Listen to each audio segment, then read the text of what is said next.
2006 Mumbai train സ്ഫോടന കേസിലെ 12 പ്രതികളെയും വെറുതെ വിട്ട ബോംബെ ഹൈക്കോടതിക്കെതിരെ മഹാരാഷ്ട്ര സർക്കാർ സുപ്രീം കോടതിയെ സമീപിച്ചു.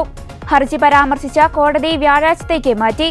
കോടതി വിധി ഞെട്ടിപ്പിക്കുന്നതാണെന്നും അതിനെതിരെ സംസ്ഥാനം സുപ്രീം കോടതിയെ സമീപിക്കുമെന്നും മുഖ്യമന്ത്രി ദേവേന്ദ്ര ഫട്നാവിസ് ഇന്നലെ പ്രതികരിച്ചിരുന്നു.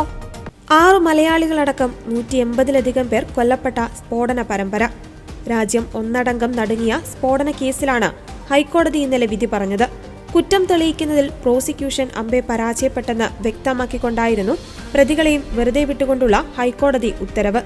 വിധി പ്രസ്താവനയിൽ പ്രോസിക്യൂഷനെതിരെ അതിരൂക്ഷ വിമർശനമാണ് ബോംബെ ഹൈക്കോടതി ഉയർത്തിയത്.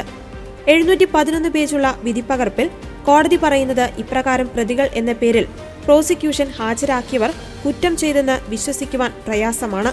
അതിനാൽ ശിക്ഷാവിധി റദ്ദാക്കുന്നു. ഇവർക്കെതിരെ മറ്റ് കേസുകൾ ഇല്ലെങ്കിൽ ജയിൽ മോചിതരാക്കണം. പ്രോസിക്യൂഷന് തെളിയിക്കാനാകാത്തതിനാൽ സംശയത്തിന്റെ ആനുകൂല്യം നൽകിയാണ് വിട്ടയക്കുന്നത്. അന്വേഷണത്തിൽ കണ്ടെത്തിയ ആയുധങ്ങളും സ്ഫോടക വസ്തുക്കളും ഭൂപടങ്ങളും ലോക്കൽ ട്രെയിനിലെ സ്ഫോടനവുമായി ബന്ധമില്ലാത്തതാണ്.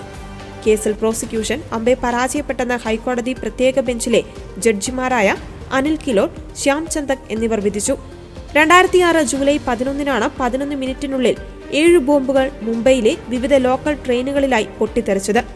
വൈകിട്ട് 6:24-ന് ഗാർ റോഡ് റെയിൽവേ സ്റ്റേഷനിലായിരുന്നു ആദ്യ സ്ഫോടനം. തുടർന്ന് ബാദ്ര, ജോഗേശ്വരി, മാഹിം, മീര റോഡ്, മാട്ടുങ്ക, ബോറിവ്ലി എന്നിവിടങ്ങളിൽ തുടർ സ്ഫോടനം നടന്നു. സിമി പ്രവർത്തകർ അടക്കം ആകെ 13 പ്രതികളിൽ ഒരാൾ വിചാരണ കാലയളവിൽ മരിച്ചിരുന്നു. 5 പേർക്ക് വധശിക്ഷയും 7 പേർക്ക് ജീവപര്യന്തവുമാണ് വിചാരണ കോടതി വിധിച്ചത്. കേസിൽ നിരപരാധികളായവരെ ക്രൂരമായി ATS മർദ്ദിച്ചാണ് കുറ്റം സമ്മതിപ്പിച്ചതെന്ന വാദമാണ് പ്രതികളുടെ അഭിഭാഷകർ മുന്നോട്ടുവച്ചത്.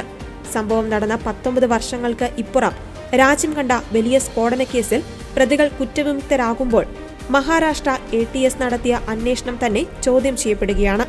അതേസമയം കേസ് അന്വേഷിച്ച മഹാരാഷ്ട്ര ഭീകരവിരുദ്ധ സ്ക്വാഡ് ഉദ്യോഗസ്ഥർക്കെതിരെ സർക്കാർ നടപടിയെടുക്കുമോ എന്ന് OIC ചോദിച്ചു. പ്രതികൾ ബലിയാടുകളാവുകയായിരുന്നുവെന്ന് അദ്ദേഹം പറഞ്ഞു.